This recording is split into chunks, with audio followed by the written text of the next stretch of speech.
Bismillahirrahmanirrahim. Assalamualaikum warahmatullahi wabarakatuh.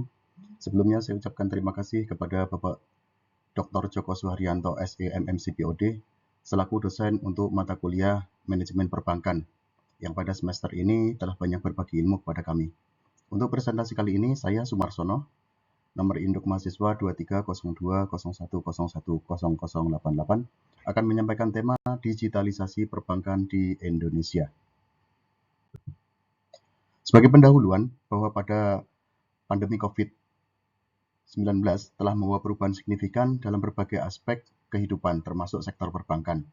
Nah, dengan pembatasan mobilitas dan protokol kesehatan yang ketat, maka mendorong masyarakat untuk beralih ke layanan digital. Hal ini menjadi katalisator bagi percepatan digitalisasi perbankan di Indonesia. Sebelum pandemi, sebenarnya digitalisasi perbankan sudah mulai berkembang, namun pandemi mempercepat adopsi teknologi digital secara masif. Teori digitalisasi perbankan. Digitalisasi perbankan adalah proses transformasi layanan perbankan dari sistem tradisional ke sistem yang berbasis teknologi digital. Dan ini mencakup penggunaan aplikasi mobile, internet banking, dan berbagai platform digital lainnya untuk melakukan transaksi. Nah, apa manfaatnya dengan digitalisasi perbankan ini? Yang pertama adalah kemudahan akses, kedua adalah efisiensi, dan yang ketiga adalah keamanan. Dan untuk lebih detailnya nanti akan disampaikan pada slide berikutnya. Digitalisasi perbankan.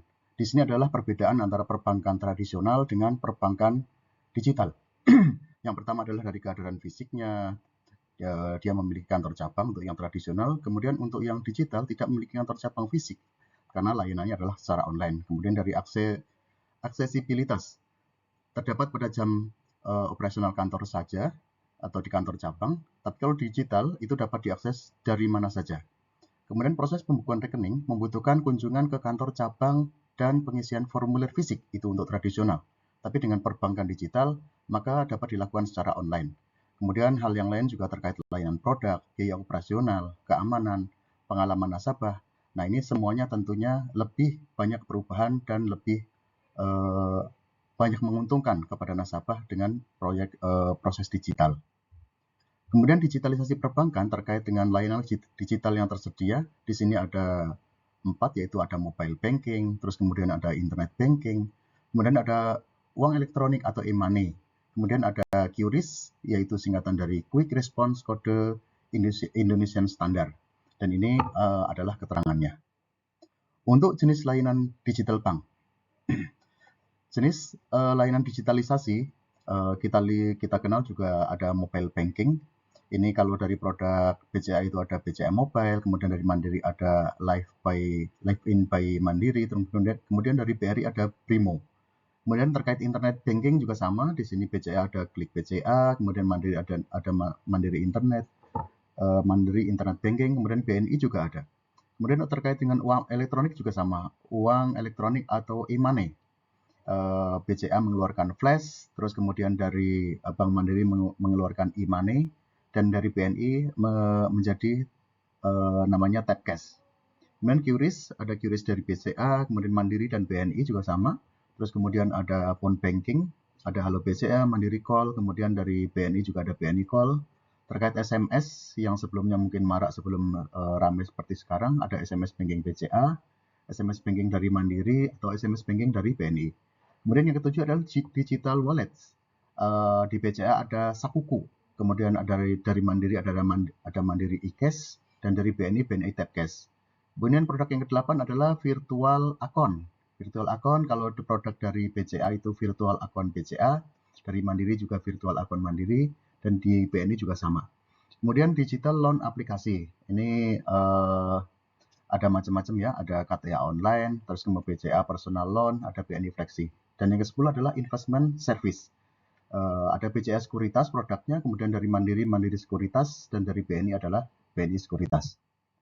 Kemudian apa sih manfaat digitalisasi bank? Untuk yang pertama adalah bagi konsumen atau nasabah. Yang pertama adalah akses layanan dari mana saja, terus kemudian efisiensi biaya transaksi, terus ada kemudahan juga dari ragam fitur beyond banking, terus keamanan lebih baik. Terus yang kelima adalah kontrol finansial dan personalisasi. Terus yang keenam adalah kemudahan transaksi, yang ketujuh inklusivitas layanan keuangan, dan kedelapan adalah pengalaman nasabah yang lebih baik. Kemudian apa yang menjadi kemudahan itu juga ada keuntungan oleh perbankan, yaitu efisiensi operasional, penghematan biaya, terus kemudian keamanan yang lebih baik, peningkatan inklusi keuangan, pengambilan keputusan berbasis data, terus di sini juga bisa melakukan inovasi produk dan layanan, terus peningkatan kepuasan nasabah, skalabilitas yang lebih tinggi, kemudian responsif terhadap perubahan pasar, dan yang ke-10 adalah peningkatan daya saing. Nah, semuanya ini tentunya saling berketergantungan atau saling menguntungkan. Kemudian apa sih tantangan perbankan dan solusinya? Untuk tantangannya di sini ada saya sampaikan 10, diantaranya adalah risiko perlindungan data, terus kemudian pribadi, terus risiko serangan dari cyber karena digitalisasi ya, terus kemudian investasi di bidang IT juga harus tinggi, terus kesiapan organisasi terkait dengan digitalisasi tersebut, terus risiko kebocoran data nasabah. Terus ada juga nanti kasus penyalahgunaan teknologi, terus risiko penggunaan pihak ketiga. Yang ke-9 adalah infrastruktur jaringan komunikasi, dan 10 adalah regulasi perbankan dari pemerintah. Kemudian apa sih dari tantangan tadi yang mereka lakukan? Yang pertama adalah implementasi teknologi enskripsi dan autentifikasi ganda untuk melindungi data pribadi. Kemudian yang lain yaitu pengembangan sistem keamanan cyber. Ini mungkin sampai 9, dan yang terkait adalah bagaimana harus kepatuhan terhadap regulasi pemerintah. Kemudian strategi perbankan. Di sini ada 4. Yang pertama adalah inovasi produk layanan, terus kemudian kolaborasi dengan fintech. Yang ketiga adalah penggunaan teknologi AI dan big data. Kemudian yang keempat adalah fokus pada pengalaman nasabah. Seperti itu. Terus inklusivitas dalam layanan digital. Yang pertama adalah akses layanan bagi semua lapisan masyarakat. Jadi ini memastikan bahwa semua lapisan masyarakat dapat mengakses layanan digital. Yang kedua adalah program literasi keuangan. Di sini adalah bisa meningkatkan pemahaman masyarakat tentang cara penggunaan atau menggunakan layanan keuangan digital. Yang ketiga adalah dukungan untuk UMKM. Jadi sini membantu mereka untuk mengakses pasar yang lebih luas, terus kemudian mengelola bisnis dengan lebih efisien dan tentunya untuk meningkatkan daya saing. Faktor keberhasilan digitalisasi ini tentunya dipengaruhi oleh beberapa faktor.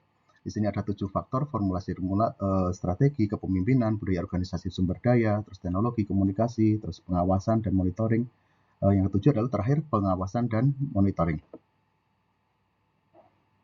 Kemudian Bank BCA, bank tentunya yang berhasil dalam digitalisasi salah satunya adalah BCA. Terus kemudian yang kedua adalah Mandiri, dan yang ketiga adalah BRI. Di sini adalah contoh produk-produknya tadi sudah dijelaskan di depan. Kemudian apa sih peran pemerintah untuk perubahan atau dengan adanya kebijakan dan perubahan digitalisasi ini? Yang pertama adalah sebagai pembangunan infrastruktur digital. Kemudian perlu adanya program literasi digital, dan yang ketiga adalah dukungan untuk UMKM. Nah, kemudian apa peran dari OJK atau BI? OJK adalah sebagai otoritas jasa keuangan, tentunya harus memastikan bahwa layanan tersebut aman dan dapat diakses oleh semua masyarakat. Kemudian untuk BI-nya, yaitu bertanggung jawab untuk mengatur sistem pembayaran dan stabilitas moneter. Nah, tren digitalisasi perbankan di Indonesia itu nanti ke depannya harapannya yang diharapkan ada 3, yaitu peningkatan adopsi teknologi dengan AI dan big data, terus kemudian kolaborasi digital, yaitu berkolaborasi dengan fintech dan perusahaan teknologi. Yang ketiga adalah inovasi produk dan layanan. Di sini adalah seperti layanan pembayaran digital dan aplikasi mobile banking. Nah, prediksi teknologi digitalisasi nantinya adalah menggunakan blockchain, yaitu bahwa setiap transaksi dicatat dalam buku besar yang tidak dapat diubah, sehingga mengurangi resiko penipuan dan meningkatkan kepercayaan nasabah. Yang kedua adalah dengan Internet of Things atau IoT, yaitu perangkat untuk saling berkomunikasi dan berbagi data. Jadi di sini bisa mengumpulkan data nasabah secara real time. Nah, kesimpulannya bahwa dengan presentasi ini yang pertama adalah adanya inklusivitas dalam layanan digital. Kemudian untuk faktor-faktor keberhasilan digitalisasi yaitu formulasi strategi, terus kemudian kepemimpinan, budaya organisasi, sumber daya, terus teknologi, komunikasi, dan pengawasan. Ini adalah kunci untuk keberhasilannya.